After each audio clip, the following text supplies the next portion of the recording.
ഗാന്ധിജി അംബേദ്കർ ഒക്കെ ഒരുപാട് ഇതിലേക്ക് വരുന്നുണ്ട്. ഈ മൂന്ന് വെടിയുണ്ടകൾ എന്നുള്ളൊരു രൂപകം അത് എനിക്ക് തോന്നുന്നില്ല ഇന്ത്യൻ ഒരു ആർട്ടിൻ്റെ ഒരു ഇതിനകത്തെ വളരെ ശക്തമായിട്ട് ഉപയോഗിച്ചിട്ടുള്ള ഒരു ആർട്ടിസ്റ്റാണ് റിയാസ്. അതെങ്ങനെയാണ് അതിനെ കാണുന്നത്? എങ്ങനെയാണ് ഈ ആർക്കൈവിങ്ങിൻ്റെ ഈ മൾട്ടിപ്പിൾ പോസിബിലിറ്റികൾ നിരന്തരം ചെയ്തുകൊണ്ടിരിക്കുമ്പോൾ വ്യത്യസ്തമായിട്ടുള്ള ഇമേജറികൾ ഈ സ്കൾപ്ചറൽ പ്രാക്ടീസിൽ വളരെ ഇൻറ്റ്യൂറ്റീവായിട്ട് നമ്മുടെ മുന്നിൽ വരും.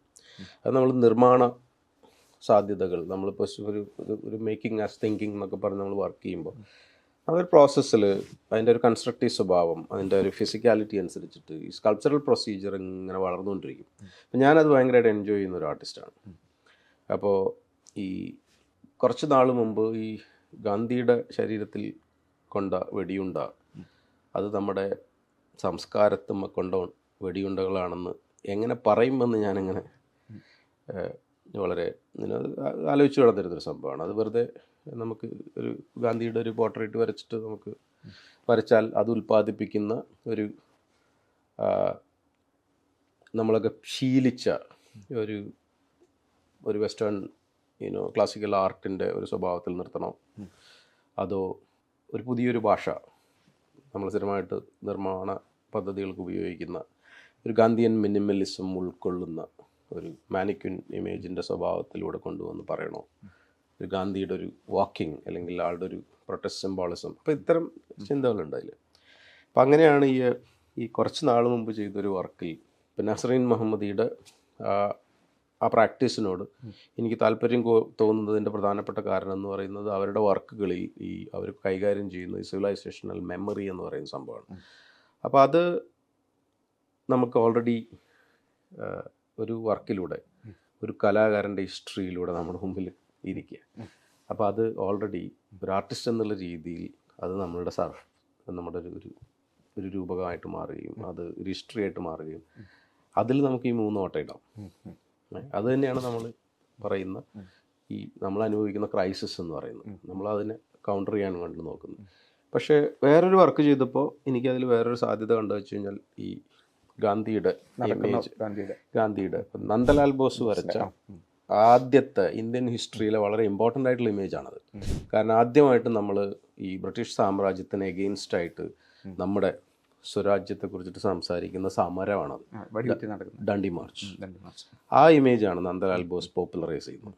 അത് നമുക്ക് എന്നും കൊണ്ടു നടക്കേണ്ട ഒരു സിംബോളിസമാണ്. അപ്പോൾ അത് ഈ കോൺസ്റ്റിറ്റ്യൂഷനിലും ഉണ്ട്. അത് റെപ്രസെൻ്റ് ചെയ്യുന്നത് എന്താ പറയുക, നമ്മുടെ ഭാഷയായിട്ടാണ്. കോൺസ്റ്റിറ്റ്യൂഷനിൽ ഗാന്ധിയുടെ ഈ സിംബലിന് അപ്പോൾ ഈ വർക്ക് ഒരു സൈഡിൽ ഞാൻ പറഞ്ഞ സ്കൾപ്ചറിൻ്റെ കാർവിങ്. അപ്പോൾ നമ്മൾ ഈ സൈഡിൽ നിന്ന് നോക്കുമ്പോൾ ഗാന്ധിയുടെ ശരീരത്തിൽ 3 ഓട്ടയുണ്ട്. പക്ഷെ അപ്പുറത്തുകൂടെ നടന്ന് നമ്മൾ ചെല്ലുമ്പോഴാണ് ഈ ഓട്ട കൊണ്ട് അപ്പുറത്ത് ഈ ഓട്ട ഇരിക്കുന്നത് ഹരപ്പ സീലിമ്മലാണ്. അപ്പം അത് വളരെ എളുപ്പമാണ്. ഒരു 500 വർഷത്തെ ഒരു ചരിത്രത്തിൽ ഒരു സിവിലൈസേഷനെ വേറൊരു രീതിയിൽ ടാമ്പർ ചെയ്ത അല്ലെങ്കിൽ വേറൊരു രീതിയിൽ ഡിസ്റ്റർബ് ചെയ്തൊരു മൊമെൻ്റ് കൂടിയായിട്ട് വർക്കിൽ അങ്ങനെ സ്ഥിരമായിട്ടത് വീണ്ടും വർക്കിൽ. അത് കാരണം നമ്മളത് നമ്മുടെ ഇന്ത്യൻ സൊസൈറ്റിയിൽ നമ്മൾ സ്ഥിരം ഓർമ്മിക്കുന്ന ഒരു വലിയൊരു ഇഷ്യൂ ആണ്. ഇപ്പോൾ ഈ അടുത്ത കാലത്ത് വന്ന പല പുസ്തകങ്ങളിലും അത് വീണ്ടും ചില മലയാളി കലാകാരന്മാരുടെ വർക്കുകളിൽ അത് വീണ്ടും വരുന്നുണ്ട്. പിന്നെ ഇപ്പം ഈ കേരളത്തിലല്ല, ഈ കേരളത്തിന് പുറത്തും നടക്കുന്ന പല ചർച്ചകളിലും ഈ ആർട്ടിൽ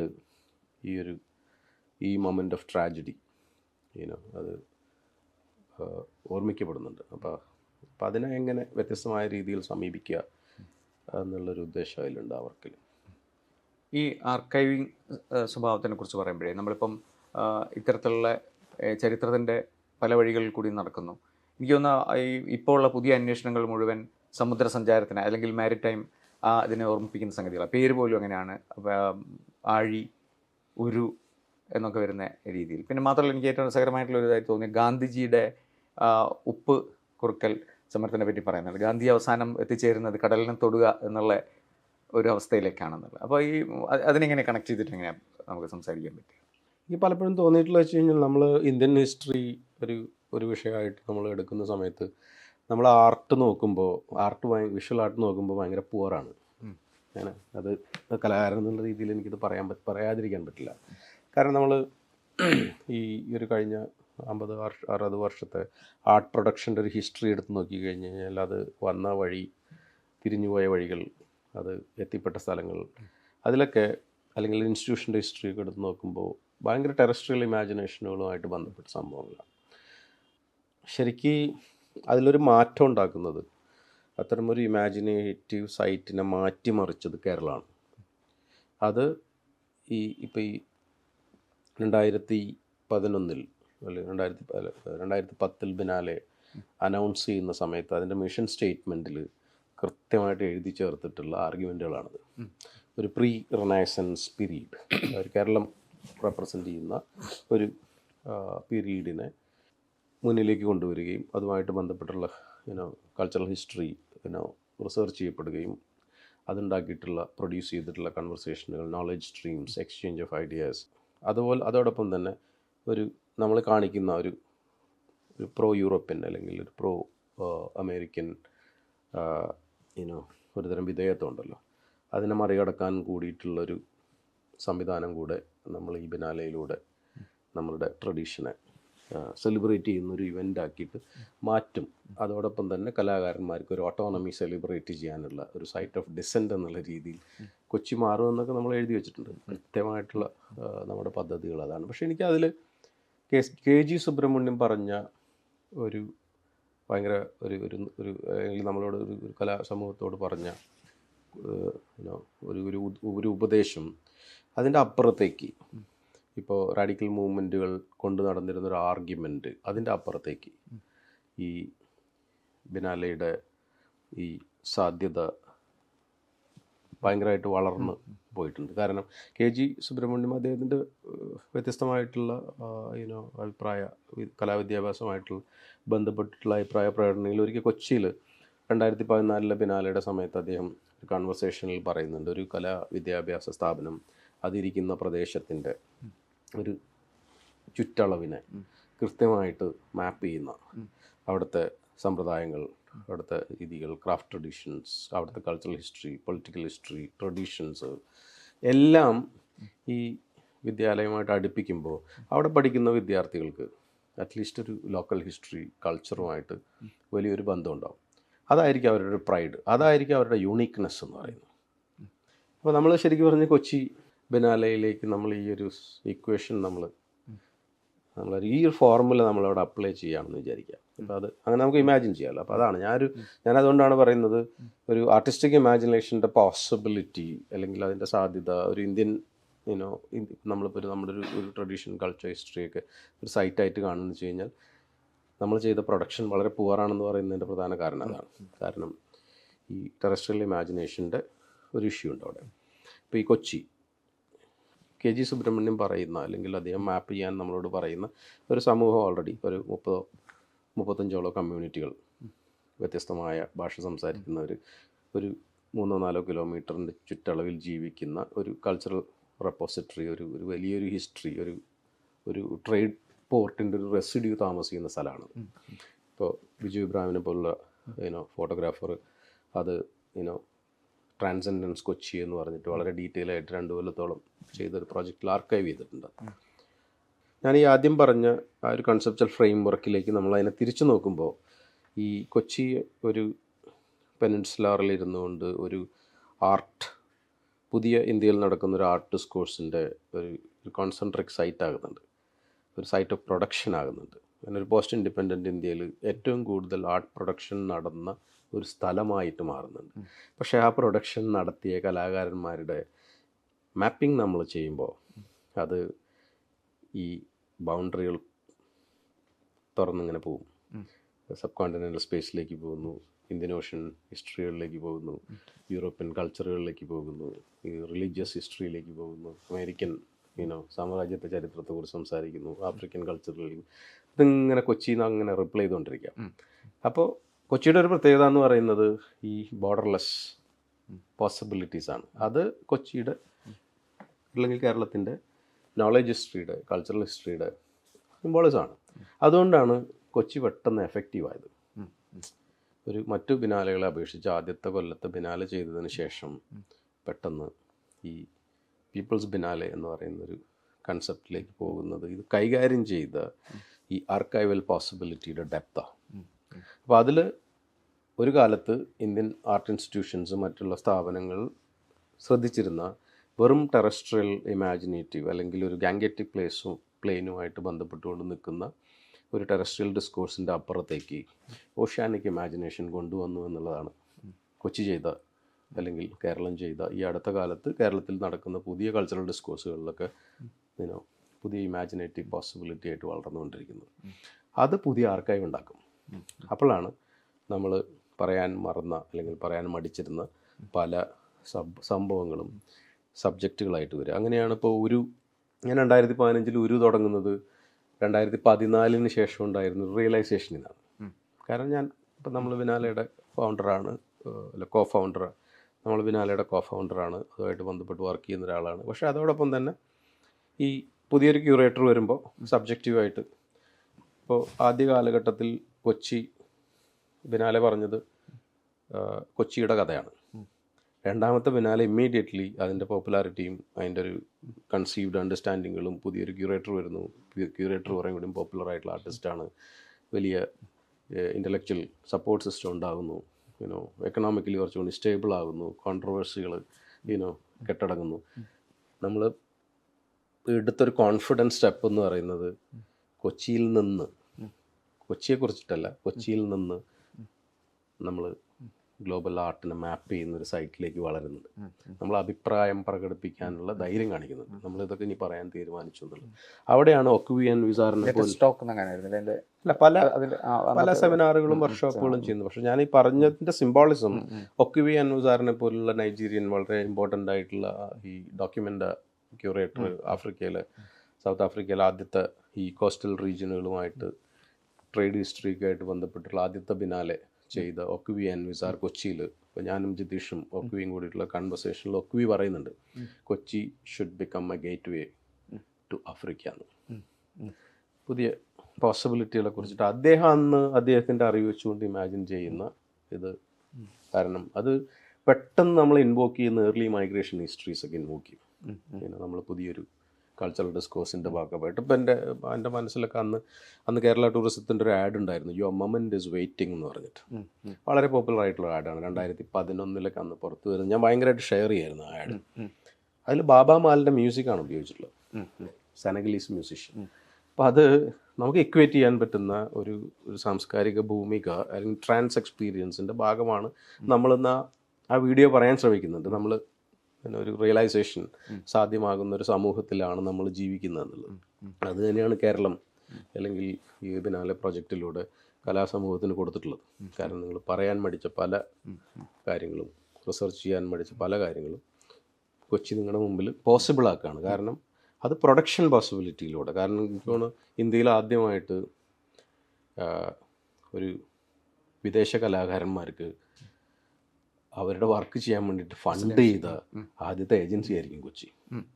അതും കേരള സർക്കാരിൻ്റെയും അതുപോലെ തന്നെ പല പ്രൈവറ്റ് ഡോണേഴ്സിൻ്റെയും സപ്പോർട്ടോട് കൂടിയിട്ട് കലാകാരന്മാരുടെ ഡൊണേഷനിലൂടെയൊക്കെ ഉപയോഗിച്ച ഫണ്ട് ഉപയോഗിച്ചുകൊണ്ട് നമ്മൾ ഈ മൊത്തം ഈ പ്രോസസ്സിനെ മാറ്റിമറിക്കുന്നുണ്ട്. അപ്പോൾ അതിൻ്റെ ഒരു കണ്ടിന്യൂഷൻ ഇപ്പോൾ നടക്കുന്നുണ്ട്. അപ്പോൾ ഞാനീ പറഞ്ഞത് ഈ ഒരു പേഴ്സണൽ നരേറ്റീവിലൂടെ പുതിയ ക്യൂറേറ്റേഴ്സ് ഈ പ്രോജക്റ്റുകളെ കൊണ്ടുപോയപ്പോൾ എനിക്ക് തോന്നിയത് പോലുള്ള നമ്മുടെ ഒരു ഡിസ്കോഴ്സിൻ്റെ ഭാഗമായിട്ട് അങ്ങനെ ഒരു ഇൻസ്റ്റിറ്റ്യൂഷൻ തുടങ്ങണമെന്നും KR സുനിലിൻ്റെ മഞ്ജുക്കാരൊക്കെ ചെയ്യുന്ന അങ്ങനെയാണ്. ഇപ്പോൾ ജർമ്മൻ ആർട്ടിസ്റ്റ് മറ്റേ ആൻഡ്രേ ലൂട്ട്സിൻ്റെ വലിയ 3 സിറ്റികളെ കുറിച്ചിട്ടുള്ള, കൊച്ചിയെക്കുറിച്ചും സൗത്ത് ആഫ്രിക്കയിലൊരു രാജ്യത്തെക്കുറിച്ചും റഷ്യയെക്കുറിച്ചിട്ടൊക്കെ ചെയ്യുന്ന ഒരു പ്രൊജക്റ്റ് അവിടെ നമ്മൾ ചെയ്യുന്നുണ്ട്. പിന്നീട് പ്രധാനപ്പെട്ട ഒരു പ്രൊജക്റ്റ് ചെയ്യുന്നത് മട്ടാഞ്ചേരി എന്ന് പറയുന്ന ഒരു എക്സിബിഷൻ പ്രൊജക്റ്റാണ്. അതാണ് എനിക്ക് തോന്നുന്നത് എൻ്റെ ഒരു പെർസെപ്ഷനിൽ എൻ്റെ മനസ്സിലുണ്ടാക്കിയ ഒരു ടേണിംഗ് പോയിൻ്റ് എന്ന് പറയുന്നത്. കാരണം നമ്മൾ മട്ടാഞ്ചേരി എന്ന് പറയുന്ന ഒരു സെറ്റിൽമെൻറ്റിൻ്റെ 70 വർഷത്തെ ഹിസ്റ്ററി പഠനം നടത്താനാണ് ശ്രമിച്ചത്. അപ്പോൾ അർബൻ ഡിസൈൻ കളക്റ്റീവ് എന്ന് പറയുന്ന ഒരു ഓർഗനൈസേഷൻ ചെന്നൈയിലുള്ള വിദ്യാമോഹൻ കുമാർ ലീഡ് ചെയ്യുന്ന അവർ റിസർച്ച് ചെയ്തു. അതുപോലെ തന്നെ നമ്മളൊരു 10-11-12 ആർട്ടിസ്റ്റുകളെ ഇൻവൈറ്റ് ചെയ്തിട്ട്, ഇപ്പോൾ അരവിന്ദൻ്റെ മകൻ രാമു കൊച്ചിയിലെ യുനോ നമ്മൾ കൊച്ചിയിൽ നമ്മൾ പേടി തോന്നുന്ന ഒരു മേഖല എന്ന് പറയുന്നത് വേസ്റ്റ് മാനേജ്മെൻറ്റിലെ ഭയങ്കര ഒരു എന്താ പറയുക മിസ് ഹാൻഡ്ലിംഗ് ആണ്. അത് ഡോക്യുമെൻ്റ് ചെയ്തു, അവിടുത്തെ ഒരു അവസ്ഥ കാണിക്കുന്നു. പിന്നെ പല ആർട്ടിസ്റ്റുകളും അതിൽ പങ്കെടുത്തിരുന്നവർ ചെയ്തപ്പോൾ KR സുനിലിൻ്റെ വർക്കുകളുണ്ടായിരുന്നു, വേറെയും പല ഇമ്പോർട്ടൻ്റ് ആയിട്ടുള്ള വർക്ക്, ഇപ്പോൾ ശോശയുടെ വർക്ക് ഉണ്ടായിരുന്നു അതിൽ. അപ്പോൾ അതിലന്ന് ചെയ്ത ഒരു സർവേ റിപ്പോർട്ടുണ്ട്. ആ സർവേ റിപ്പോർട്ടാണ് നമ്മൾ രണ്ടാമത് ഇപ്പോൾ CA ബോയിലിംഗ് വെസൽ എന്ന് പറയുന്ന എക്സിബിഷനിൽ നമ്മൾ നമ്മുടെ പ്രൈം ആർഗ്യുമെൻ്റായിട്ട് അർബൻ ഡിസൈൻ കളക്റ്റീവിൻ്റെ സർവേ റിപ്പോർട്ട് നമ്മൾ പ്രിൻ്റ് ചെയ്ത് ഡോക്യുമെൻ്റ് ആക്കുന്നതിൻ്റെ ഒപ്പം തന്നെ പ്രൈം ആർഗ്യുമെൻ്റ് വയ്ക്കുന്നുണ്ട്. നിങ്ങൾ ഈ 10 കൊല്ലം ഇത്തരം വലിയ സാംസ്കാരിക പദ്ധതികൾ ചെയ്ത ഒരു സമൂഹത്തിൻ്റെ ഹിസ്റ്ററി, അവരെ നിങ്ങൾ ഒരു എന്താ പറയുക ഈ പോർട്ട് സിറ്റിയുടെ ഒരു റെസിഡ്യൂ ആക്കി ജോബ്ലെസ് ആക്കി, അല്ലെങ്കിൽ വേറൊരു രീതിയിലുള്ളൊരു പ്രിവിലേജുകളില്ലാത്ത സമൂഹമായിട്ട് ഒരു ഡാർക്ക് ടൂറിസം പോലത്തെ ഒരു സൈറ്റാക്കി നിലനിർത്താനാണോ, അതോ ഈ ഒരു കൾച്ചറൽ എക്കോണമിയിലൂടെ ഒരു റിവൈവൽ പോസിബിലിറ്റിയെക്കുറിച്ചിട്ട് നിങ്ങൾ ചിന്തിക്കാൻ തയ്യാറാണെന്നുള്ളൊരു ചോദ്യം ആ എക്സിബിഷൻ ചോദിക്കുന്നുണ്ട്. അപ്പോൾ അതിലേക്ക് മുന്നോട്ട് പോകണമെന്നുണ്ടെങ്കിൽ നമുക്ക് ആവശ്യമുള്ള ഇൻഗ്രീഡിയൻസ് എന്ന് പറയുന്നത് നമുക്കൊരു ഫർദർ റിസർച്ച്.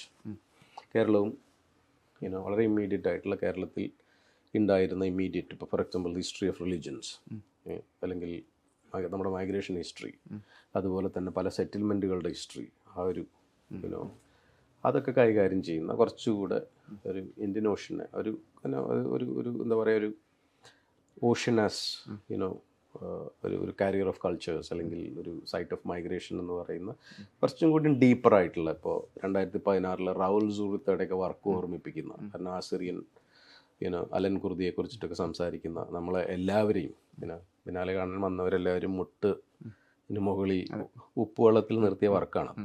കാരണം അതേ കടലിൽ നിന്ന്, അതേ ക്രൈസിസ് അനുഭവിച്ച, അതേ മൈഗ്രൻസ് മരിച്ചു വീണ അതേ കടലിലെ വെള്ളം റൗൾ സൂറിത്ത് നമ്മുടെ ആസ്പൻ ഹൗസിൻ്റെ ഹാളിലേക്ക് അടിച്ചു കയറ്റിയിട്ട് നമ്മളെല്ലാവരെയും ആ ഉപ്പുവെള്ളത്തിൽ നിർത്തുന്നുണ്ട്. ആ ഒരു പ്രോസസ്സ് ഉണ്ടല്ലോ, ആ ഒരു പ്രോസസ്സാണ് ആർക്കൈവിംഗ് എന്ന് പറയുന്നത്. നമ്മൾ ശ്രദ്ധിക്കാതെ മാറി നിൽക്കുന്ന പല ഇഷ്യൂസിലേക്കും നിങ്ങളെ, അത് തന്നെയാണ് ഈ ഗാന്ധി ചെയ്യാൻ ശ്രമിച്ച ശ്രമം. കാരണം നിങ്ങളെ സപ്രസ് ചെയ്യാൻ ചെയ്യുന്ന ഒരു സമൂഹത്തിനെ നിങ്ങൾക്ക് പരാജയപ്പെടുത്തണമെന്നുണ്ടെങ്കിൽ നിങ്ങൾ പിതൃസമാനമായിട്ട് കാണുന്ന ഈ കടൽ പോലുള്ള ആ കടലിലെ ഉപ്പിനെ പോയിട്ട് തൊടുന്നത്, എനിക്ക് ആ ഒരു ഉപ്പ്, ആ ഒരു മെറ്റഫർ എനിക്ക് ഭയങ്കര ഇഷ്ടമാണ്. നമ്മൾ തൊടുന്നത് നമ്മുടെ ആൻസസ്റ്റേഴ്സിനെയാണെന്ന് തോന്നുന്ന ആ ഒരു ഗാന്ധിയൻ വളരെ മിനിമൽ സിംബോളിസം ഉണ്ടല്ലോ, അത് ശരിക്കും പറഞ്ഞാൽ ആർട്ടിസ്റ്റിക്കലി ദാറ്റ്സ് ഐ സെഡ്, നമ്മൾ ആലോചിച്ചിങ്ങനെ പോയി കഴിഞ്ഞ് കഴിഞ്ഞാൽ നിർമ്മാണ സാധ്യതകളിൽ ഇമേജറി ഉണ്ടാക്കുന്നതിൽ ഭയങ്കരമായിട്ടുള്ള ഹിസ്റ്റോറിക് പോസിബിലിറ്റികൾ നമ്മുടെ മിത്തുകൾ കൈകാര്യം ചെയ്തിട്ടുണ്ട്, നമ്മുടെ ഹിസ്റ്ററി കൈകാര്യം ചെയ്യാൻ ഇനി കെടുക്കുന്നുണ്ട്. കാരണം നമ്മൾ ഇന്നത്തെ പൊളിറ്റിക്കൽ സ്പേസിൽ നമ്മൾ ഈ സപ്രഷൻ അനുഭവിച്ചുകൊണ്ടിരിക്കുമ്പോൾ അതിൻ്റെ ഒരു വെൻറ്റ് എന്ന് പറയുന്നത് ആ ഒരു ക്രിയേറ്റീവ് പോസിബിലിറ്റി ആയിട്ട് അത് തിരിച്ചടിക്കും. അതിങ്ങനെ വന്നുകൊണ്ടിരിക്കും. അത് കാരണം പിടികൊടുക്കില്ല. കാരണം അതാണ് ഇന്നത്തെ കാലഘട്ടത്തിൽ ഇപ്പോൾ ആർട്ടിഫിഷ്യൽ ഇൻ്റലിജൻസ്, അല്ലെങ്കിൽ നമ്മൾ ഈ പറയുന്ന ഭയങ്കര കൺട്രോൾഡ് ആയിട്ടുള്ള യുണീക്കായിട്ടുള്ള നോളജ് സിസ്റ്റങ്ങളെ ഫോളോ ചെയ്യുന്ന ഒരു സംഭവത്തിനെ മറികടക്കുന്ന ഒരു സാധനം എന്ന് പറയുന്നത് ഈ ആർട്ടിഫിഷ്യൽ ഇൻ്റലിജൻസിലേക്ക് ഫീഡ് ചെയ്യാൻ കാത്തു നിൽക്കുന്ന പുതിയ യൂണിക്നെസ്സാണ്. ആ ഒരു ഹ്യൂമൻ യൂണിക്നെസ് ഉണ്ടല്ലോ, ആ ഹ്യൂമൻ ബ്രെയിൻ എപ്പോഴും ഇങ്ങനെ ചിന്തിച്ചുകൊണ്ടിരിക്കും. അത് ഫീഡായി കഴിഞ്ഞാൽ അത് ഡാറ്റയായിരിക്കും, പക്ഷേ പുതിയ യൂണിക്നെസ് ഇങ്ങനെ നമ്മുടെ തലച്ചോറ് ഇങ്ങനെ ആലോചിച്ചുകൊണ്ടിരിക്കുകയാണ്, ഇതിനെ നിങ്ങൾ എങ്ങനെ കൗണ്ടർ ചെയ്യുന്നുള്ളൂ. അതിൻ്റെ ഭാഗമായിട്ടാണ് ഇന്ന് എനിക്ക് തോന്നുന്നത് ഇപ്പോൾ ഇന്ത്യയിൽ നടക്കുന്ന പല റെസിസ്റ്റൻസ് മൂവ്മെൻറ്റുകളുടെയും ഊർജ്ജം കൊടുക്കുന്നത് ഈ ഒരു പോസിബിലിറ്റി ഓഫ് യൂണിക്നെസ്സിലേക്കാണ്. അതിലേക്കാണ് നമ്മുടെ ചെറുപ്പക്കാരെ നമ്മൾ ഡൈവേർട്ട് ചെയ്ത് വിടേണ്ടത്. ഒരു അവ്യക്തമായിട്ടുള്ള ഒരു സ്പേസിലേക്ക്, ഒരു സൂപ്പർസ്റ്റിഷൻ കോഡഡ് ആയിട്ടുള്ളൊരു സോഷ്യൽ സ്പേസ് ക്രിയേറ്റ് ചെയ്യാൻ ശ്രമിക്കുന്നവരെ മറികടക്കണമെന്നുണ്ടെങ്കിൽ നമ്മൾ ആ യൂണിക്നെസ്സിലേക്ക് ചെറുപ്പക്കാരെ വളരെ സിസ്റ്റമാറ്റിക്കായിട്ട് അതിലെ ആസ്പിറേഷണൽ പോസിബിലിറ്റീസ്, അതിലെ ഒരു ഒരു ഒരു കൺസർവേറ്റീവിസത്തിനെ തകർക്കാനുള്ള പോസിബിലിറ്റീസ് അത് ആർട്ടിന് ചെയ്യാൻ പറ്റുമെന്ന് വിശ്വസിക്കുന്ന ഒരാളാണ് ഞാൻ. It's consistent possibilities. കാരണം കല കൈകാര്യം ചെയ്യുന്ന അത് കൊണ്ടു നടക്കുന്ന ഒരു ഒരു സൈറ്റ് ഓഫ് പീസ് ഉണ്ട്. ഇപ്പോൾ ഞാൻ പലപ്പോഴും വർക്കിൽ ചില വർക്കുകളുടെ ഒരു പോസിബിലിറ്റി ആയിട്ട് ആദ്യം എൻജോയ് ചെയ്യുന്ന ഒരു സുഖം എന്ന് പറയുന്നത് അത് ചെയ്തതിന് ശേഷം മനസ്സിന് തോന്നുന്ന ഒരു സുഖമാണ്. ഒരു അതാണ് അതിൻ്റെ ഒരു എസ്തറ്റിക് പ്ലഷർ അല്ലെങ്കിൽ ഒരു ഇൻ്റലക്ച്വൽ പ്ലഷർ എന്ന് പറയുന്നത്. അത് തന്നെയാണ് നമ്മൾ കൃത്യമായിട്ട് സൊസൈറ്റിയിലേക്ക് വെക്കുന്നത്. അപ്പോൾ അതിന് ചിലപ്പോൾ അതിൻ്റെ റിപ്പിൾ എഫക്റ്റ് ഉണ്ടാക്കിയെടുക്കാൻ പറ്റും. അപ്പോൾ നമ്മളെ ഒരു ന്യൂ ലിബറൽ ഭയങ്കര ടെക്നോക്രാറ്റിക് ആയിട്ടുള്ള ഒരു ക്യാപിറ്റലിസ്റ്റ് അജണ്ട നമ്മളിങ്ങനെ ആവാഹിക്കാൻ ശ്രമിക്കുന്ന സമയത്ത് അവിടെ പഴുതുണ്ട്. ആ പഴുതെന്ന് പറയുന്നത് ഹ്യൂമൻ ബ്രെയിൻ അല്ലെങ്കിൽ നമ്മുടെ ഒരു മനസ്സ് അല്ലെങ്കിൽ നമ്മുടെ സ്നേഹമൊക്കെ തരുന്ന ഒരു യൂണിക്നെസ് എന്ന് പറയുന്ന സ്ഥലത്തിലേക്ക് നമുക്കിങ്ങനെ മാറിപ്പോവാം. അത് നമ്മളെല്ലാ കാലത്തും കണ്ടിട്ടുള്ള ആ ഒരു സ്പിരിച്വൽ റിട്ടേൺ ടു ദാറ്റ് അല്ലെങ്കിൽ ആ ഒരു എസ്കേപ്പ് ടു ദാറ്റ് അങ്ങനത്തെ ഒരു സൈറ്റ് അല്ലാതെ ആയിക്കഴിഞ്ഞാൽ അതിന് സാധ്യത കുറച്ചും കൂടി കൂടുതലാണെന്ന് വിശ്വസിക്കുന്ന ഒരാളും കൂടിയാണ്. കാരണം അതുകൊണ്ടാണ് ഞാൻ പറഞ്ഞ എൻ്റെ father live wear there is fear എന്ന് പറയുന്ന ആ ഒരു ഉത്തരവാദിത്തങ്ങളിൽ നിന്ന് മാറിപ്പോവാതിരിക്കണം എന്ന് പറയുന്ന ഒരു സാധനം ഉണ്ടല്ലോ. ഒരു കൺവെർസേഷന് സാധ്യത ഉണ്ടെങ്കിൽ കൺവേഴ്സ് ചെയ്യും എന്നുള്ളതാണ്. അത് തന്നെയാണ് ആ ഒരു 10 കൊല്ലം ഈ കേരളത്തിൽ ഇടപെടാൻ വേണ്ടിയിട്ട് എന്നെ പ്രേരിപ്പിച്ച ഒരു ഘടകം അതാണ്. നമ്മളുടെ ഈ മാരിടൈം ഇത് തന്നെ പറയുകയാണെങ്കിൽ ഇപ്പം നമ്മളിപ്പം ടിൻഡിസ് അല്ലെങ്കിൽ പട്ടണം എന്നൊക്കെ പറയുന്ന സമയത്ത് നമുക്ക് ഒരു പഴയകാല സ്മരണകൾ, ഈ പറഞ്ഞ പോലെ ഓർമ്മകൾ പലതരത്തിൽ, അതായത് ആർട്ടിസാൻസിൻ്റെയും എൻജിനീയറിങ്ങിൻ്റെയും ഒക്കെ കൂടിയുള്ള സമ്മിശ്രമായിട്ടുള്ള ഒരു ആർട്ടിൻ്റെ തന്നെ വേറൊരു തരം സമ്മേളനം നടക്കുന്നുണ്ട്. പ്രത്യേകിച്ച് നമ്മളിപ്പം ബേപ്പൂരിലെ ഉരു എന്ന് പറയുന്ന ഈ പറഞ്ഞ പോലെ റിയാസ് കോമിൻ്റെ ഒക്കെ ഒരു ചിന്താപദ്ധതിയിലുള്ള ഒരു ഇൻസ്റ്റലേഷനായിട്ടോ അല്ലെങ്കിൽ ഒരു ആർട്ട് വർക്കായിട്ടോ ഒക്കെ കാണുകയാണെങ്കിൽ അതിൻ്റെ ഒരു വലിയ ഒരു ഭീമമായ ഒരു ആകൃതി രൂപമൊക്കെ അതൊക്കെ എന്ന് പറഞ്ഞാൽ വളരെ നേരത്തെ തന്നെ മനുഷ്യന്മാർ നമ്മുടേതായിട്ടുള്ള പൂർവികന്മാർ പലതരത്തിൽ, അതായത് ഇപ്പം അത് നിർമ്മിക്കുന്നത് ഊരാളികളാണെങ്കിൽ അത് കടലിലിറക്കുന്നത് കലാസികളാണ്. അപ്പോൾ അതൊരു വലിയൊരു പലതരത്തിലുള്ള കമ്മ്യൂണിറ്റി ഒന്നിച്ച് ജീവിച്ച ഒരു കലാസമൂഹം തന്നെ പറയാവുന്ന അല്ലെങ്കിൽ ഒരു ഭാവനാ സമൂഹം ജീവിച്ച സ്ഥലം കൂടിയാണ് ഈ നമ്മൾ പറയുന്ന ഈ കേരളത്തിൻ്റെ ഈ തീരം എന്ന് പറയുന്നത്. ഈ കടലിനെ പറ്റി പറയുമ്പോൾ ആ തീരത്തൂടി പിന്നെ കുറേ നടന്നിട്ടുണ്ട് റിയാസ് എന്നറിയാം. എന്താ തോന്നിയിട്ടുള്ള അങ്ങനെ ആ ഒരു ഭൂതകാലത്തിനെ പറ്റിയുള്ള നമ്മളിപ്പോൾ ഒരു ഓഷ്യാനിക് പോസിബിലിറ്റികളെ കുറിച്ച് സംസാരിക്കുന്ന സമയത്ത് അത് നമുക്ക് വിഷ്വലി തന്നെ തരുന്ന ഒരു എക്സ്പാൻസ് ഉണ്ടല്ലോ. അത് നമ്മുടെ ഉള്ളിലുണ്ടാക്കുന്ന ഒരു ചാലഞ്ച് എന്നൊക്കെ പറയുന്നത് ഭയങ്കര ഇൻട്രസ്റ്റിംഗ് ആണ്. അത് എല്ലാ കാലത്തും എല്ലാ സമൂഹങ്ങളിലും തോന്നിയിട്ടുള്ള അതുകൊണ്ടാണ് ഈ എക്സ്പെഡീഷൻ്റെ നരേറ്റീവുകളിൽ നമ്മൾ ഭയങ്കര ഇൻട്രസ്റ്റിംഗ് ആയിട്ടുള്ള ഈ അൺഎക്സ്പ്ലോർഡ് ടെറിട്ടറിയിലേക്ക് പോകാനുള്ള ഒരു മനുഷ്യൻ്റെ ഒരു ത്വര ഉണ്ടല്ലോ, അത് നമ്മൾ ഭയങ്കരമായിട്ട് ആഘോഷിക്കുന്നത്. അത് ഒരു ഏർലി ഹിസ്റ്ററിയുടെ ഒക്കെ ഭാഗമായിട്ടുള്ള സംഭവങ്ങളാണ്. പക്ഷേ ആർട്ടിൻ്റെ ഒരു കോണ്ടെക്സ്റ്റിൽ നമ്മളിതിനെ സംസാരിക്കുമ്പോൾ അല്ലെങ്കിൽ ക്രാഫ്റ്റിൻ്റെ ഇതിൽ കടലിനെ ചാലഞ്ച് ചെയ്യാനുള്ളൊരു ഒരു സ്കില്ല് അല്ലെങ്കിൽ ഒരു ക്രാഫ്റ്റ് നമ്മൾ ഉപയോഗിച്ചിട്ടാണല്ലോ ഇതൊക്കെ ഉണ്ടാക്കുന്നതും ഈ ഭയങ്കര വയലൻ്റായിട്ടുള്ള ഒരു ഓഷ്യാനിക് ഒരു ക്ലൈമറ്റിനെ നമ്മൾ ചാലഞ്ച് ചെയ്തുകൊണ്ടാണല്ലോ നമ്മൾ വളരെ വിക്ടോറിയസ് ആകുന്നത്. അപ്പോൾ അത് ട്രേഡിന് വേണ്ടി ഉപയോഗിച്ചിട്ടുണ്ട്, അല്ലെങ്കിൽ ഒരു കൊളോണിയൽ സാധ്യതകൾക്ക് വേണ്ടി കോൺക്വസ്റ്റുകൾക്ക് ഉപയോഗിച്ചിട്ടുണ്ട്, അല്ലെങ്കിൽ വെറും ഒരു വ്യത്യസ്തമായിട്ട് രീതിയിലുള്ള ഒരു ഇൻഡിവിജ്വൽ പ്ലഷർ നരേറ്റീവുകൾ. പക്ഷേ എനിക്കൊരു കേരളത്തിൻ്റെ കോണ്ടെക്സ്റ്റിൽ നമുക്ക് ഇതിൻ്റെ ഒരു നരേറ്റീവ് നമുക്കിങ്ങനെ പടർത്തി സംസാരിക്കാൻ പറ്റും. കാരണം ഇപ്പോൾ ഇന്ത്യയിൽ ചെയ്തുകൊണ്ടിരിക്കുന്ന പുതിയ മ്യൂസിയങ്ങളുടെ ലിസ്റ്റിൽ ഏറ്റവും മുകളിലിരിക്കുന്നൊരു മ്യൂസിയം എന്ന് പറയുന്നത് മാരിടൈം ഹിസ്റ്ററി മ്യൂസിയമാണ്. എനിക്ക് തോന്നുന്നത് അഹമ്മദാബാദിലോ അവിടെ വരുന്നുണ്ട്. അത് 550ഓളം ഏക്കർ ഭൂമിയിൽ വരുന്നൊരു പ്രോജക്റ്റാണത്. അപ്പം അത് എനിക്കിപ്പോഴും ഓർമ്മയുണ്ട്. നമ്മൾ ആദ്യത്തെ ബിനാലെ ഡിസ്കോഴ്സിൻ്റെ സമയത്ത് കേരളത്തിൽ വരാനിരുന്നിരുന്ന ഒരു പദ്ധതിയാണ് ഈ മാരിടൈം മ്യൂസിയം. പക്ഷെ നമ്മളത് ചെയ്യാതിരിക്കുന്നുണ്ട്. എനിക്ക് എത്രയോ ഇപ്പോൾ ഒരു 18 വർഷത്തോളമായി ഞാനത് ആദ്യമായിട്ട് കേട്ടിട്ട്. അപ്പോൾ ഇത്തരം നമ്മൾ ഈ സംഭവങ്ങൾ ചെയ്തെടുക്കേണ്ട ഒരു ആവശ്യം ഒരു ആർട്ടിസ്റ്റ് എന്നുള്ള രീതിയിൽ ഈ ഘട്ടത്തിൽ എനിക്ക് ഇവിടെ നിന്ന് പറയണമെന്നുണ്ട്. കാരണം നമ്മളിപ്പോൾ കുറച്ച് നാളായിട്ട് കേരളത്തിൽ ഉള്ള ഇപ്പോൾ ഈ സാംസ്കാരിക സമുച്ചയ പദ്ധതികൾ അങ്ങനത്തെ പദ്ധതികളൊന്നും നമ്മൾ കൃത്യമായിട്ട് അതിൻ്റെ ഒരു സ്ട്രക്ചറൽ സർവേ മനസ്സിലാക്കാതെ ചെയ്യുന്ന പദ്ധതിയായിട്ട് എനിക്ക് തോന്നിയിട്ടുണ്ട്. കാരണം നമുക്ക് ഓൾറെഡി എക്സിസ്റ്റിംഗ് ആയിട്ടുള്ള സ്ഥലങ്ങളെ നമുക്ക് നന്നായിട്ട് മാനേജ് ചെയ്യാൻ പറ്റാതിരിക്കുകയും അതിലേക്ക് ഫണ്ട് കൊണ്ടുവരാൻ പറ്റാതിരിക്കുകയും അതിൻ്റെ സ്കിൽ ഡെവലപ്മെൻറ്റ് ഇൻക്രീസ് ചെയ്യാൻ പറ്റാതിരിക്കുന്ന സമയത്ത് തന്നെ നമ്മൾ വീണ്ടും, പക്ഷേ അതോടൊപ്പം തന്നെ ഫ്യൂച്ചർ പോസിബിലിറ്റീസ്, ഇപ്പോൾ കൾച്ചറൽ എക്കോണമി പോസിബിലിറ്റി, അതുപോലെ തന്നെ ടൂറിസം പോസിബിലിറ്റീസ്, പുതിയ ട്രെയിലുകൾ ഉണ്ടാക്കാനുള്ള സാധ്യത. ഫോർ എക്സാമ്പിൾ ആയുർവേദ ട്രെയിൽ, അല്ലെങ്കിൽ കേരളത്തിൻ്റെ ഹിസ്റ്ററിയിലെ വളരെ പ്രധാനപ്പെട്ട ഒരു സംഭവം എന്ന് പറയുന്നത് ഒരു കമ്മ്യൂണിസ്റ്റ് ട്രെയിൽ. യുനോ നമുക്ക് വളരെ ഒരു എന്താ പറയുക, നമ്മുടെ തന്നെ ഒരു പൊളിറ്റിക്കൽ ഹിസ്റ്ററി മാത്രമല്ല, ഒരു ഇൻ്റലക്ച്വൽ ഹിസ്റ്ററിയിൽ ഭയങ്കര കോൺട്രിബ്യൂഷൻ കൊടുത്തിട്ടുള്ള വേറൊരു ഇപ്പോൾ നമ്മുടെ ഒരു റിനൈസൻസ് ട്രെയിൽ എന്ന് പറയുന്നൊരു സംഭവം. ഇത്തരം സംഭവങ്ങളൊക്കെ നമ്മൾ ചെയ്തെടുക്കുന്നതിൽ പ്രധാന ഘടകമായിട്ട് വരാൻ പോകുന്നൊരു സംഭവം ഇതുപോലെ തന്നെ ഇതുമായിട്ട് ബന്ധപ്പെട്ട് നിൽക്കുന്ന സ്കില്ലും ക്രാഫ്റ്റുമായിട്ടുള്ള ട്രഡീഷൻസാണ്. അതിലെനിക്ക് തോന്നുന്നത് ഈ മാരിടൈം എക്സ്പെഡീഷനുമായിട്ട് ബന്ധപ്പെട്ടുള്ള ഹിസ്റ്ററി ഭയങ്കര ഇൻട്രസ്റ്റിംഗ് ആണ്. ഇപ്പോൾ ഈ അടുത്ത കാലത്ത് ഞാൻ കേട്ടൊരു, ഐ തിങ്ക് ഇറ്റ് ഈസ് ഒരു നടന്നുകൊണ്ടിരിക്കുന്ന ഒരു പ്രൊജക്റ്റാണത്. ഈ അടുത്ത ഇപ്പോൾ ഈ മിഡിൽ ഈസ്റ്റേൺ റീജിയനുകളിലൊക്കെ വരുന്ന പുതിയ മ്യൂസിയങ്ങളിൽ ഏറ്റവും കൂടുതൽ മാരിടൈം ഹിസ്റ്ററിയായിട്ട് ബന്ധപ്പെട്ടിട്ടാണ്. ഇപ്പോൾ ദുബായിൽ, അബുദാബിയിലൊക്കെ നടക്കുന്ന എക്സ്കവേഷൻ പ്രോജക്റ്റുകൾ, അതിന് സർക്കാർ ചെയ്തുകൊണ്ടിരിക്കുന്ന ഫണ്ടിങ്ങുകൾ. കാരണം നിങ്ങൾ നിങ്ങളുടെ തന്നെ ഹിസ്റ്ററി ഡിഗ് ചെയ്യുന്ന അപ്പോൾ നമ്മൾ ഈ ഡിജിറ്റൽ എന്നൊക്കെ പറയുന്നതിനെ വേറെ രീതിയിൽ കോഡ് ചെയ്ത് കഴിഞ്ഞാൽ ഡിഗ് ഇറ്റ് ഓൾ എന്നൊക്കെ പറയാൻ നമുക്ക്. കാരണം നമ്മൾ അങ്ങനെയും നമ്മുടെ തന്നെ ഒരു ഹിസ്റ്ററിയെ വേറെ രീതിയിൽ ആർക്കൈവ് ചെയ്ത് ഡോക്യുമെൻ്റ് ആക്കാനുള്ള ഒരു പദ്ധതി, പ്രത്യേകിച്ച് ഈ അടുത്ത കാലത്ത് മിഡിൽ ഈസ്റ്റേൺ വളരെ സമ്പന്നരായിട്ടുള്ള നമ്മുടെ നൈബറിങ് കൺട്രീസ് തുടങ്ങിയിട്ടുണ്ട്. നമ്മളുടെ നാട്ടിലും ഇത്തരം പദ്ധതികൾ ഉണ്ട് എന്നുണ്ടെങ്കിൽ നമ്മളതിനെ ഒരു ഫ്രൂട്ട്ഫുൾ ആയിട്ടുള്ള ഒരു ഫോർ എക്സാമ്പിൾ പട്ടണം നമ്മൾ കുറേ കുഴിച്ച സ്ഥലമാണ്. നമ്മൾ ബിനാലെ സംബന്ധിച്ചിടത്തോളം നമ്മളൊരു ആർക്കിയോളജി അല്ലെങ്കിൽ എക്സ്കവേഷൻ നമ്മൾ മെറ്റഫറായിട്ട് ഉപയോഗിച്ചാണ്.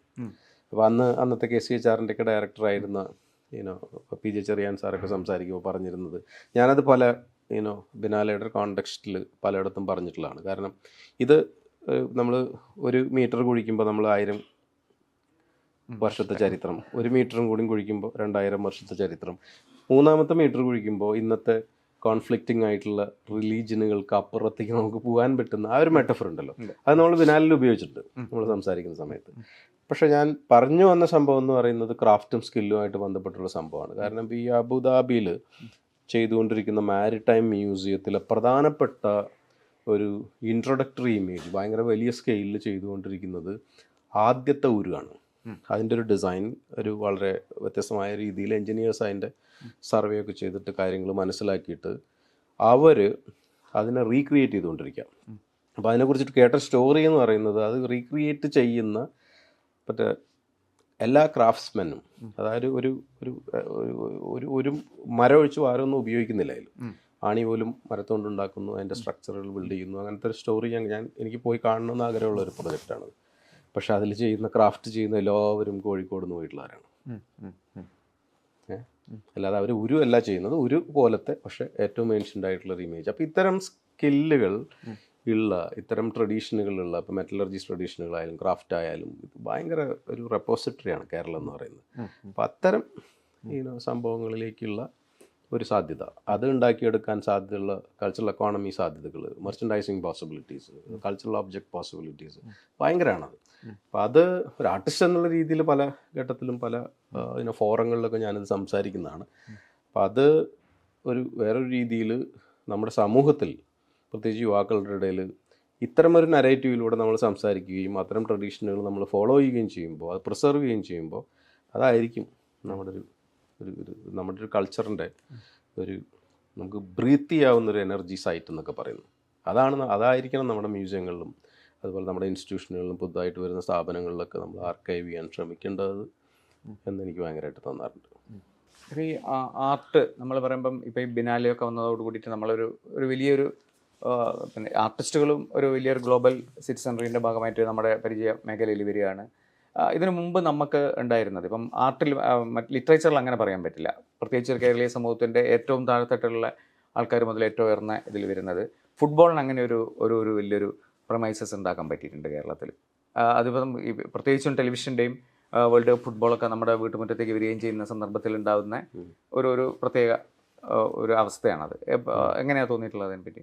എനിക്ക് തോന്നുന്ന നമ്മളിപ്പോൾ ബ്രസീലിയൻ ഫുട്ബോളിൻ്റെ ഒരു ഹിസ്റ്ററി സമയത്ത് ഹിസ്റ്ററി പറയുമ്പോൾ നമ്മളെടുത്ത് ആഘോഷിച്ചിരുന്ന ഒരു ടെർമിനോളജി ഉണ്ടല്ലോ, ഈ ഒരു സാമ്പ ഡാൻസിൻ്റെ ഇടയിലേക്കൊരു ഒരു ഫുട്ബോൾ ഇട്ട് കൊടുക്കുന്നു. പിന്നെ അതെനിക്ക് തോന്നുന്നത് കേരളത്തിലും അത്തരം നമ്മുടെ കൾച്ചറിലുണ്ട് അത്. ശരിക്കും ഇപ്പോൾ ഒരു വേറൊരു രീതിയിൽ ഒരു ലാറ്റിൻ അമേരിക്കൻ ചില സ്വഭാവ മിശ്രിതങ്ങളും സംഭവങ്ങളും എനിക്ക് തോന്നുന്നു മലയാളിക്കൊരു ഫുട്ബോളിനോടുള്ള വലിയൊരു ആഗ്രഹം.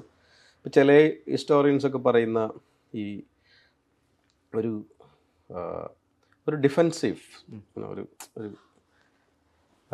ഒരു സ്പോർട്സായിട്ട് ഇതിനെ കാണുന്ന ഒരു എന്താ പറയുക, the best movement of civilian on earth എന്നൊക്കെ പറയുന്ന സാധനം ഉണ്ടല്ലോ. അങ്ങനത്തെ ഒരു മെറ്റഫർ ഫുട്ബോളിന് എല്ലാ കാലത്തും ഉള്ളതുപോലെ. അപ്പോൾ ചില പഠനങ്ങളൊക്കെ ഇൻട്രസ്റ്റിംഗ് ആണത്, ഇത്തരം കാര്യങ്ങളായിട്ട് ബന്ധപ്പെട്ടിട്ടൊക്കെ നമ്മൾ വായിക്കുമ്പോൾ. ഇപ്പോൾ ലാറ്റിൻ അമേരിക്കൻ ഫുട്ബോൾ ഹിസ്റ്ററിയെ കുറിച്ചിട്ടൊക്കെ സംസാരിക്കുന്ന ചിലവർ പറയുന്നത് അത് അവരുടെ അന്നത്തെ അധിനിവേശ കൊളോണിയൽ സംഭവങ്ങളെ ഫൈറ്റ് ചെയ്യാൻ വേണ്ടിയിട്ട് അവർ ഭയങ്കര മെറ്റഫറിക്കലായിട്ട് ഉപയോഗിച്ചിരുന്ന, അല്ലെങ്കിൽ അതിനു വേണ്ടി ഉപയോഗിച്ചിരുന്ന ഒരു കളിയായിട്ട്, ഒരു ശത്രുവിനെ പരാജയപ്പെടുത്താൻ വേണ്ടിയിട്ടുള്ളൊരു സംഭവം. അങ്ങനത്തെ ഒരു സംഭവം കേരളത്തിൽ എനിക്ക് അത്തരം സംഭവങ്ങളിൽ നിന്ന് ഊർജ്ജം എടുത്തിട്ടുണ്ടോയെന്ന് അറിയില്ല. പക്ഷേ ഈ കളി ഇങ്ങനെ ഭയങ്കരമായിട്ട്, പക്ഷേ ഞാനൊരു കേരളത്തിൻ്റെ കോണ്ടെക്സ്റ്റിൽ ഞാനങ്ങനെ ഫുട്ബോളുമായിട്ട് ബന്ധപ്പെട്ട് വർക്ക് ചെയ്തിട്ടില്ല, തീരെ വർക്ക് ചെയ്തിട്ടില്ല. ആകെ ചെയ്തിട്ടുള്ളത് ഒരു 2011 ട്രിവാൻഡ്രം ഫിലിം ഫെസ്റ്റിവലിൽ ഒരു ഫുട്ബോൾ ഫിലിം ഗോവയിലാണ് അത് ആദ്യം ചെയ്തത്. ആ വർഷം ഒരു 3 മാസം കഴിഞ്ഞപ്പോൾ അന്ന് എൻ്റെ കൂടെ യാൻ ടിൽമാൻ എന്ന് പറയുന്ന വളരെ പ്രശസ്തനായ ഫുട്ബോൾ ഫിലിം ഹിസ്റ്റോറിയൻ 1.5 മാസം എൻ്റെ കൂടെ യാത്ര ചെയ്യുന്നുണ്ടായിരുന്നു. പക്ഷേ ഞാൻ ആദ്യമായിട്ട് ഈ ഫുട്ബോളായിട്ട് ഇടപെടുന്നതിൻ്റെ കാരണം, ഞാൻ കോളേജിൽ പഠിക്കാൻ പോകുന്നു, ഞാൻ നന്നായിട്ട് ഫുട്ബോൾ കളിക്കുമായിരുന്നു ഒരു സമയത്ത്. പിന്നെ ബോംബെയിൽ പോയിട്ട് കളിക്കുന്നില്ല. പക്ഷേ ഞാൻ തിരിച്ചു പോയ കോളേജിൽ നിന്ന് പഠനം നടത്തിയതിന് ശേഷം പോയൊരു സെറ്റിൽമെൻറ്റ് ആണ് എന്നെ വീണ്ടും കളിയിലേക്ക് വരുന്നത്. അത് ഈ ഗോവ ഒരു ഭയങ്കരമായിട്ടുള്ളൊരു ക്രിസ്ത്യൻ ബെൽറ്റാണ്. ഗോവൻസും അതുപോലെ തന്നെ ആംഗ്ലോ ഇന്ത്യൻസൊക്കെ ഭയങ്കരമായിട്ട് താമസിക്കുന്ന ഒരു സ്ഥലം. പിന്നെ ഫുട്ബോളേഴ്സിൻ്റെ അവിടെ അടുത്ത് തന്നെയാണ് മഹീന്ദ്രയുടെയൊക്കെ ക്ലബ്ബൊക്കെ ഉണ്ടായിരുന്നത്. ഒരു പഴയ ഇപ്പോൾ കസ്റ്റംസിൽ അവിടെയൊക്കെ കളിക്കുന്ന ഫുട്ബോളേഴ്സിൻ്റെ അവർ സെറ്റിൽ ചെയ്തിരുന്നൊരു സ്ഥലം കൂടിയായിരുന്നു. അപ്പം അങ്ങനെ കളിയിലേക്ക് വരുന്നപ്പോൾ 2006 ഈ ഇന്ത്യൻ ഫുട്ബോൾ ടീമിൻ്റെ, അന്ന് ISL ഒന്നുമില്ല, ഭയങ്കര ദാരിദ്ര്യമാണ് ഇന്ത്യൻ ഫുട്ബോളേഴ്സിന്. അപ്പോൾ ചില ഇന്ത്യൻ ഫുട്ബോളേഴ്സുമായിട്ട് പരിചയപ്പെടുന്നു, ബൈച്ചുമായിട്ട് നല്ല കോൺവെർസേഷൻ ഉണ്ടാകുന്നു. സുനിൽ ഛേത്രി, റെനഡി സിംഗ്, അതുപോലെ തന്നെ ഗോർമാങ്കി സിംഗ്, പ്രദീപ്, റാഫി, അജയൻ, അവരൊരു സമയമാണ്. അപ്പോൾ അവരൊക്കെ ആയിട്ടുള്ള കൺവെർസേഷനിൽ നിന്ന് ഞാനൊരു പ്രൊജക്റ്റ് ഡെവലപ്പ് ചെയ്യാണ്, ഈ മാർക്ക് ഹിം എന്ന് പറഞ്ഞിട്ട്. ആദ്യം എൻ്റെ ഫസ്റ്റ് ഹാഫ് ബോംബെയിൽ ചെയ്യുന്നു, സെക്കൻഡ് ഹാഫ് കൽക്കട്ടയിൽ ചെയ്യുന്നു. ആ സമയത്താണ് ഈ പ്രൊജക്റ്റ് വേറെ രീതിയിൽ ഒരു ട്വിസ്റ്റ് എടുക്കുന്നത്. അപ്പോൾ അന്ന് 2007 സൗദി അറേബ്യ ഏഷ്യൻ കപ്പിൽ ഇറാഖ് തോൽപ്പിക്കുന്നുണ്ട്. അതും ഈ 6ാമത്തെ വർഷം എക്സൈലിൽ ജീവിക്കുന്ന ഒരു രാജ്യമാണ് ഏഷ്യൻ ചാമ്പ്യൻസ് ആകുന്നത്.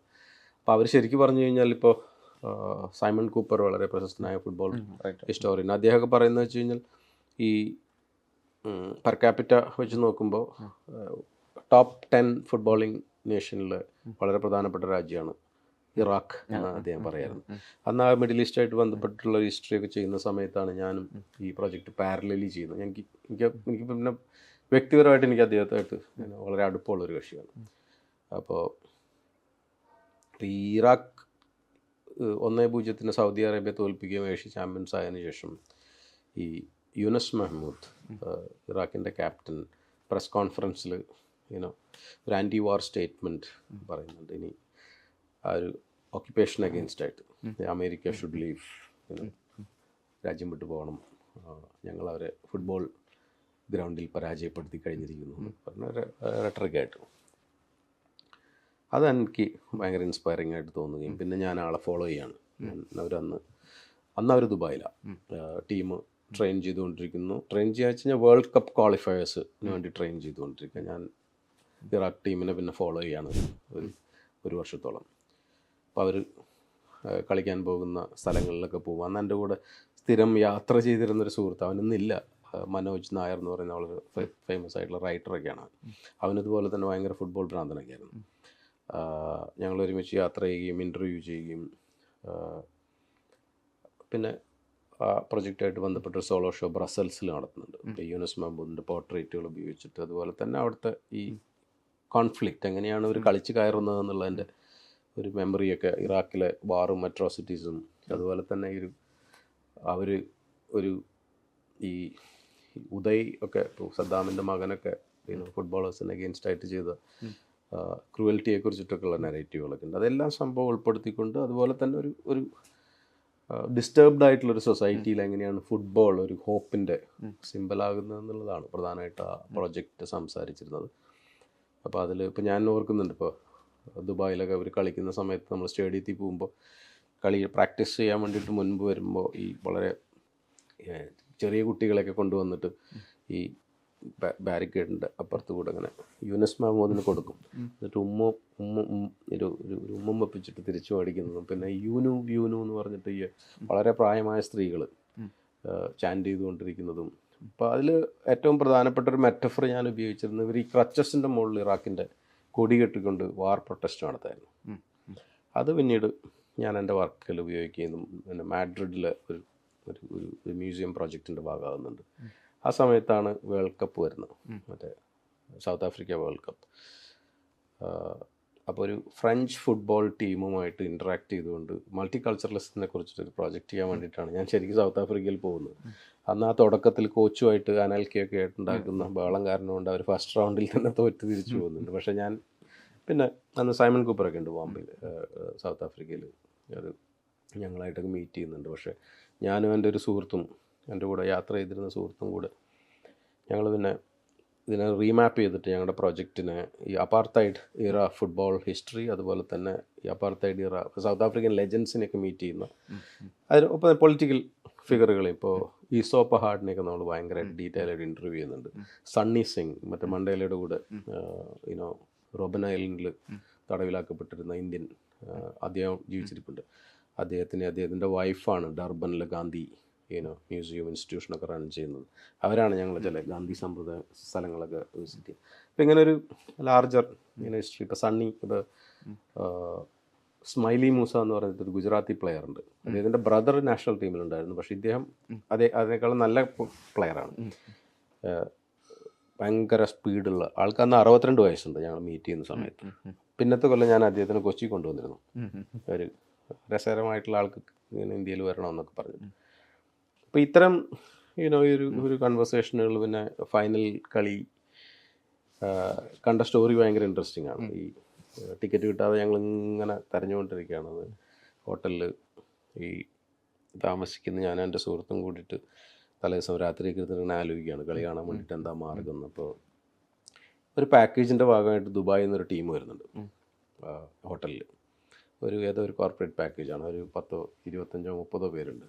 അപ്പോൾ അതിലവരൊരു യങ് കപ്പിൾ അങ്ങനെ സംസാരിച്ചുകൊണ്ടിരിക്കുന്നു. അപ്പോൾ അവർക്ക് ഭയങ്കര തണുപ്പാണ് അന്ന് സൗത്ത് ആഫ്രിക്കയിൽ ഈ ഫൈനലിൻ്റെ സമയത്ത്. അപ്പോൾ ആളുടെ വൈഫിനെന്തോ ചെറിയ ഫീവറിഷ് ഇതൊക്കെ തോന്നിയിട്ട് അവർക്ക് കാണാൻ പോകാൻ പറ്റില്ല എന്നുള്ളൊരു തോന്നൽ തോന്നിയിട്ട് പിറ്റേ ദിവസം രാവിലെ അവർക്കറിയാമായിരുന്നു ഞങ്ങൾ ടിക്കറ്റ് നോക്കിക്കൊണ്ടിരിക്കുകയാണല്ലോ. രാവിലെ വന്നിട്ട് പിന്നെ ഞങ്ങൾ അവരുടെ ടീമിൻ്റെ പലരിടത്തും ചോദിച്ചിരുന്നു. അപ്പോൾ വലിയ തുകയൊക്കെ പറഞ്ഞിരുന്നു. രാവിലെ ബ്രേക്ക്ഫാസ്റ്റ് കഴിച്ചുകൊണ്ടിരിക്കുമ്പോൾ മലയാളത്തിൽ വന്നിട്ട് നിങ്ങൾ ടിക്കറ്റ് അന്വേഷിച്ചുകൊണ്ടിരിക്കുന്നുണ്ടല്ലേ എന്ന് മലപ്പുറം സ്റ്റൈലിലാണ് നമ്മൾ ചോദിക്കുന്നത്. നമ്മൾ ചാടി വീണ് ഇങ്ങനെ 2 ടിക്കറ്റ് അവരെ നിന്ന് മേടിച്ചു. അങ്ങനെ ഒരു ഭയങ്കര ഒരു മലപ്പുറം ഭാഗ്യം ഉണ്ടായിട്ടുണ്ട്. ഇങ്ങനെ ഒരു വേൾഡ് കപ്പ് ഫൈനലിൽ നമ്മൾ വളരെ നല്ല സീറ്റിലിരുന്നിട്ടാണ്. അവിടെ ഇരുന്ന കാരണം കൊണ്ട് എനിക്ക് മണ്ടേലയൊക്കെ നന്നായിട്ട് ഷൂട്ട് ചെയ്യാൻ പറ്റി. അദ്ദേഹം അന്ന് ഗ്രൗണ്ടിൽ വരുന്നുണ്ടല്ലോ, ഒരു ഗോകാട്ടിൽ ഇരുന്നിട്ട്. ഭയങ്കര എക്സ്പീരിയൻസ് ആണ് അത്. പക്ഷെ ഞാൻ അന്ന് പോയ പ്രധാനപ്പെട്ട പരിപാടി പിന്നെ സൗത്ത് ആഫ്രിക്ക ഫുട്ബോളിൽ നടക്കുന്നത് എനിക്ക് തോന്നുന്നു 2018 ഫ്രഞ്ച് ടീം ചാമ്പ്യൻസ് ആകുമ്പോൾ സെലിബ്രേറ്റ് ചെയ്തൊരു സംഭവം എന്ന് പറയുന്നത്, അവരെ വിജയിപ്പിച്ചതിൻ്റെ പ്രധാന കാരണം അവരുടെ മൾട്ടി കൾച്ചറലിസം ആണെന്ന് പറഞ്ഞിട്ടുള്ളൊരു ഡിസ്കോഴ്സ് നടക്കുന്നുണ്ട്. അപ്പോൾ അന്ന് പക്ഷേ 2010 അത് ഞാൻ ഫോളോ ചെയ്തിരുന്ന സ്റ്റോറിയാണത്, അവരുടെ മൾട്ടി കൾച്ചറലിസത്തെ കുറിച്ച് സംസാരിക്കുക എന്നുള്ളത്. അപ്പോൾ അങ്ങനത്തെ ചില ഇൻട്രസ്റ്റിംഗ് ആയിട്ടുള്ള ഈ ഫുട്ബോൾ പ്രൊജക്റ്റുകളിൽ പ്രധാനപ്പെട്ട, അന്ന് സൗത്ത് ആഫ്രിക്കയിലേക്ക് പോകുന്നതിന് മുമ്പ് ബോംബെയിൽ ഒരു എക്സിബിഷൻ ചെയ്തിട്ടാണ് പോകുന്നത്. അതിൻ്റെ ഉദ്ഘാടനം കഴിഞ്ഞും കുറച്ച് ദിവസം കഴിഞ്ഞിട്ടാണ് ഞാൻ സൗത്ത് ആഫ്രിക്കയിലേക്ക് പോകുന്നത്. അത് സുബ്രതോ ടു സീസർ എന്നാണ് ആ ടൈറ്റിലിൻ്റെ പേര്. അല്ല, എക്സിബിഷൻ്റെ സുബ്രതോ ടു സീസർ എന്നാണ് ആ എക്സിബിഷൻ്റെ ടൈറ്റിൽ. അതന്ന് ബ്രസീലിൻ്റെ ക്യാപ്റ്റൻ ഗോൾ കീപ്പറാണ് സീസർ. അന്നത്തെ ഇന്ത്യൻ ഗോൾ കീപ്പറാണ് സുബ്രതോ. അപ്പോൾ ആ ഒരു ഡിസ്റ്റൻസാണ് ആ ഒരു നമ്മൾ കളിച്ചെത്തേണ്ട ആ ഒരു ഡിസ്റ്റൻസിനെ കുറിച്ചിട്ട് വളരെ സിംബോളിക്കായിട്ട് യൂസ് ചെയ്യുന്ന ഒരു ടെർമിനോളജിയാണ് അന്ന് ഉപയോഗിച്ചിരുന്നത്. അപ്പോൾ ഫുട്ബോൾ ഇങ്ങനെ ഒരു ഇതും ഇതുപോലെ തന്നെ എനിക്ക് തോന്നുന്നു ആ വേൾഡ് കപ്പ് കഴിഞ്ഞു ഞാൻ പല വേറെ ഇപ്പോൾ വളരെ അഡ്മിനിസ്ട്രേറ്റീവ് റോളുകളിലേക്ക് തിരിഞ്ഞപ്പോഴാണ് ഫുട്ബോളും പിന്നെ ക്യാമറ പോയ പോലെ തന്നെ പിന്നെ വേറെ രീതിയിൽ പിന്നെ ഞാൻ ഫുട്ബോളിനെ കുറിച്ച് ഞാൻ വർക്ക് ചെയ്തിട്ടില്ല. കളി ഫോളോ ചെയ്യാറുണ്ട്, ഇങ്ങനെ കളി കാണാൻ വേണ്ടിയിട്ട് ഇങ്ങനെ പോയ ചില സന്ദർഭങ്ങളൊക്കെ ഉണ്ടായിട്ടുണ്ട്. Yeah, that's it.